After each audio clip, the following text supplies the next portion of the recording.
বিবাহ বিবাহ একটা ধর্মীয় সংস্কার, কিন্তু এটা সামাজিক একটা জিনিস হয়ে গেছে।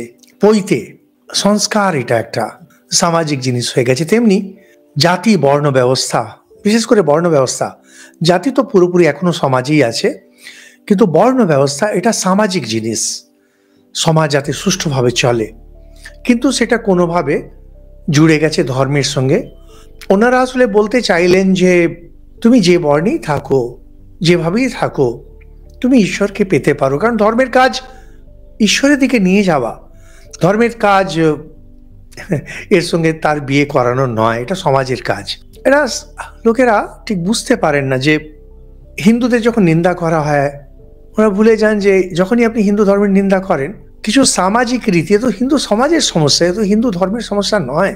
হিন্দু ধর্ম তো যে উপনিষদ রূপী রাজ সিংহাসনে বসে আছে, সেকে একটা নিন্দা করে দেখুক না কেউ, কোনো দম আছে? বুঝতেই পারবে না। নিন্দা তো অনেক দূরের কথা, বুঝতে পারলে তো